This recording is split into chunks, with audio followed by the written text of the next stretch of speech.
Sa mga nangita og nindot nga pangregalo, ilabi na ning nagsingibot nga Pasko, ani ay usa ka exhibit nga gilusad nga mibida sa mga produktong ginama ug tatak Mandawi. Ang report ni Nico Sereno.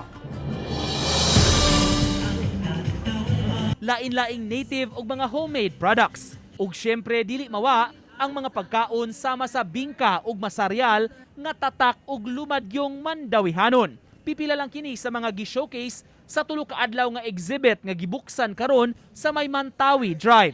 Ubos sa #ChooseMandawi exhibit, gibida dinhi ang mga produkto nga gikan sa lain-laing mga negosyo sa Dakbayan.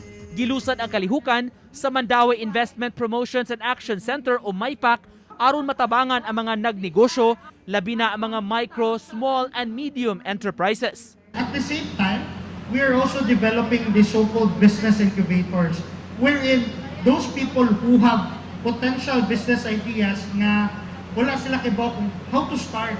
Aminado sila nga sa panahon sa pandemya, moabot sa 400 ka mga negosyo ang nagsira, apan may pipilasab nga miabli og nakakita og market aron mulambo. Sa niyakin atong galito sa niyakin ko ikangkad karon sa atong pandemic. Naku, ikatabang jud ang atong programa. Tungod ang ilang mga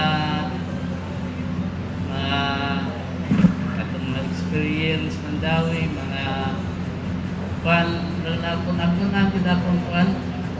mga customer na alam ko yung mga online nga mga na deliveries. Samtang aron pagdasig pa sa dugang mga negosyante sa syudad, nagpinirmahay ang LGU ug usa ka dakong kompanya kaganiha alang kini sa paghimo og publication nga magsilbing guide sa mga potential investors ug mas mapasayon pa ang pagbukas og negosyo sa Mandawi. Uban ni Godfrey Relien, Nico Sereno, Balitang Bisdak.